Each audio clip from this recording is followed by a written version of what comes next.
Somewhere in Australia right now, someone is standing in front of a "for lease" sign, doing sums in their head about opening a fish and chip shop. And here's the number that stops most of them cold.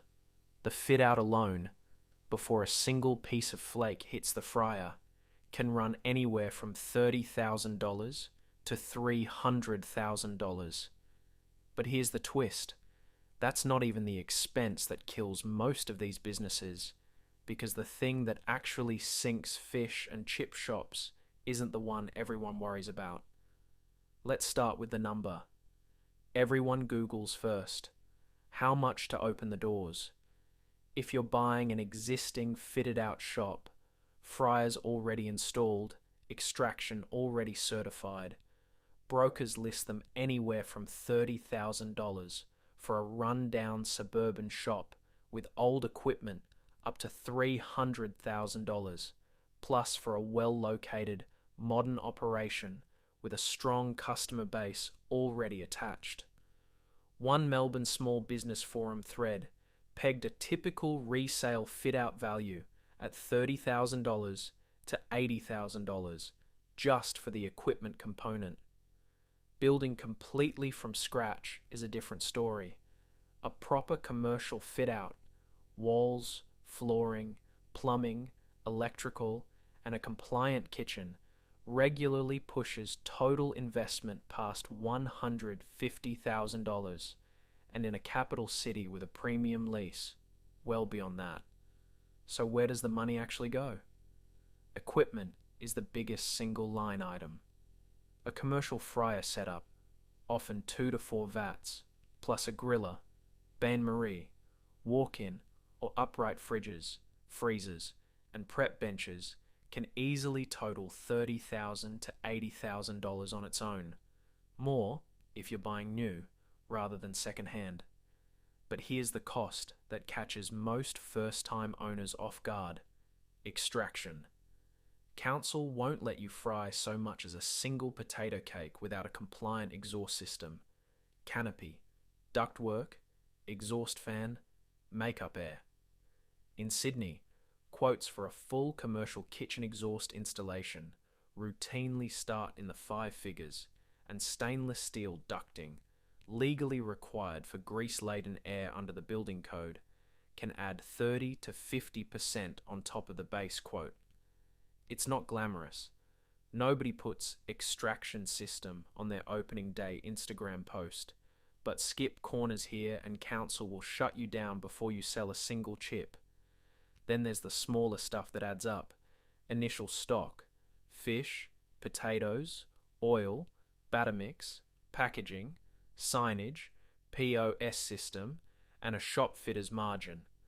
Realistically, budget an extra $10,000 to $25,000 just for the things that don't make it onto the equipment list. Expect a total investment range of roughly $80,000 for a modest existing shop, up to $250,000 to $300,000 plus for a new, well-located fit-out. You'd think the licensing side would be the cheap part. It mostly is, but it's also where timelines quietly blow out. Every food business in Australia must register with its local council before trading.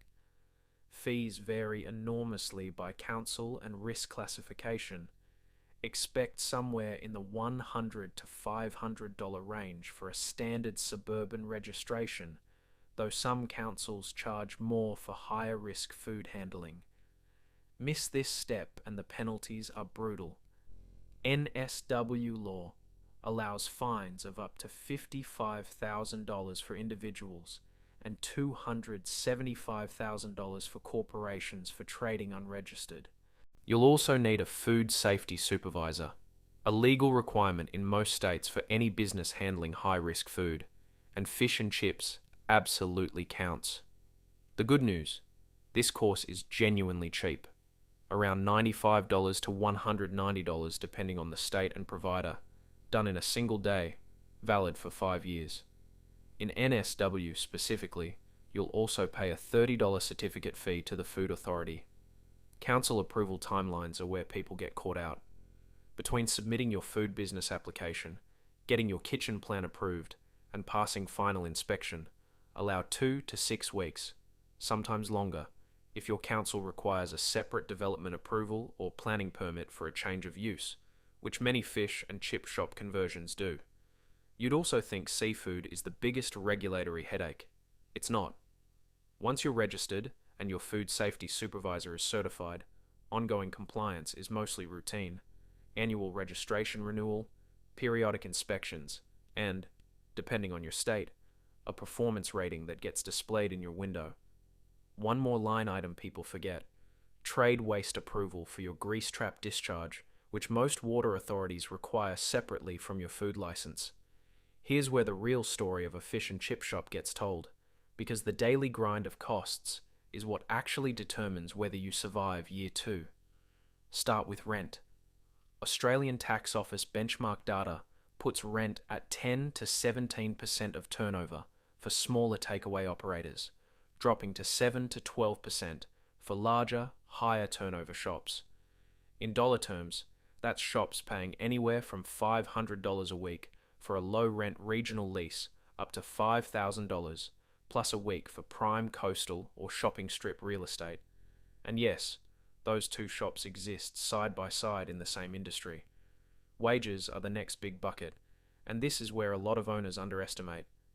Fast food industry award rates for casual staff currently sit around $34 to $35 an hour, including casual loading for a base level 1 worker, before you even factor in Saturday, Sunday, or public holiday penalty rates, which range up to 2.25 times the base rate on public holidays. ATO benchmarks show labour typically consuming 15 to 27% of turnover, depending on business size. For an owner running the fryer themselves and hiring only 1 or 2 casual staff, that's manageable. For an owner who stepped back and hired a full crew, wages can quietly become the single largest expense in the business, bigger than the seafood. Speaking of which, you'd assume seafood is the number one cost. It's genuinely not. Flake, the classic Australian fish and chip staple, wholesales at roughly $35 to $40 per kilogram. That's real money, but it's actually cooking oil and packaging combined with rent and wages that dominate the cost structure, not the fish itself. A 20-litre drum of commercial frying oil runs somewhere around $70 to $90, and busy shops are changing that oil every 5 to 7 days, sometimes daily during peak trade, which adds up fast across multiple fryers running 6 or 7 days a week. Then there's the stuff nobody puts in the promotional photos. Grease trap servicing, required every 1 to 3 months by most water authorities, costing $300 to $800 per pump out, and exhaust system cleaning, another $400 to $1,200 every few months, depending on cooking volume.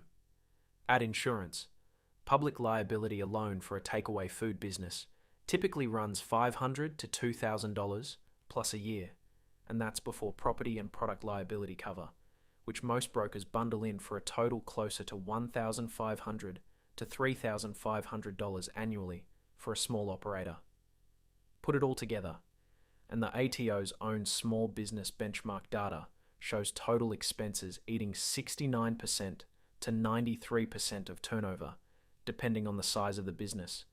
The bigger the shop, generally, the higher that percentage climbs. So, what does a suburban shop actually take?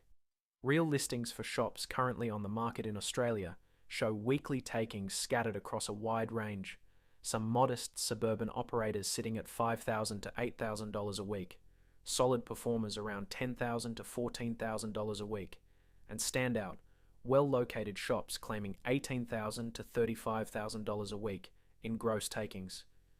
But here's a direct question for you. Does a shop taking $35,000 a week actually make more money, proportionally, than one taking $5,000? Not necessarily, and we'll get to why in a second. Price points give you a feel for how those numbers get built. A single serve of flake typically runs $8 to $12, a scoop of chips $5 to $7, and a potato cake or scallop, depending which state you're in, usually $1.50 to $2.50 each. A typical family order, 2 pieces of fish, a large chip, a few potato cakes, and a couple of drinks lands somewhere around $30 to $40, which lines up with real customer receipts shared online. Trade is heavily seasonal and weather dependent. Coastal shops report noticeably stronger trade through summer weekends and school holidays, while winter and wet weather can knock weekday lunch trade around significantly. Friday night, though, tends to hold up as the reliable anchor shift almost everywhere, rain or shine, because fish and chips on a Friday is close to a cultural habit in Australia. Now, the number you actually came here for. What's left over? Industry estimates put average net profit margins for the fish and chip shop sector at around 16%, but that's a broad industry figure, and real-world outcomes swing much wider.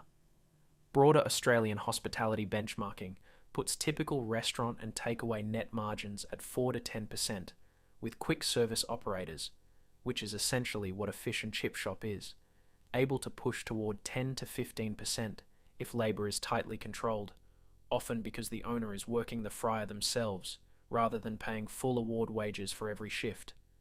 Compare that to a typical Australian cafe, which the ATO's own benchmarks and industry data put at a 10% net margin on roughly $600,000 plus annual turnover. Broadly similar territory, but a cafe carries more staff complexity and lower average transaction values. A pizza takeaway shop sits on comparable ATO benchmarks to fish and chips, with cost of sales to turnover typically in the mid to high 30% range. Here's the open loop I promised you at the start. The expense that actually determines whether a fish and chip shop is profitable isn't the fish, and it isn't even the oil. It's whether the owner is working in the shop or paying someone else to.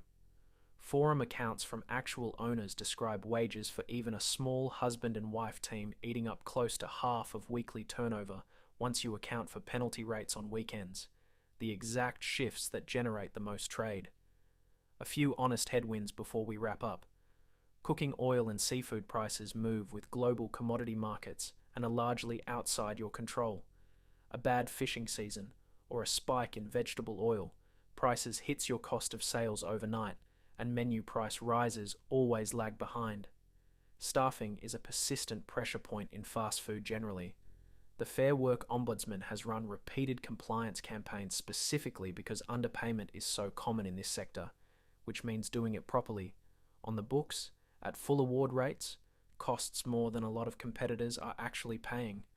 Competition has genuinely intensified, from other cuisines, from delivery apps taking 25 to 35% commission per order, and from big fast food chains with far deeper marketing budgets. And weather remains a real, uncontrollable swing factor for any business built around a Friday night walk-up trade. So, is it actually profitable? Based on the numbers, yes, but narrowly, and only under specific conditions. The businesses generating genuinely strong margins share 3 things: a well-located, owner-operated shop, not one leaning on a full-paid crew, a controlled rent-to-turnover ratio under roughly 12%, and an owner who treats oil, extraction, and grease trap maintenance as non-negotiable running costs, not places to cut corners.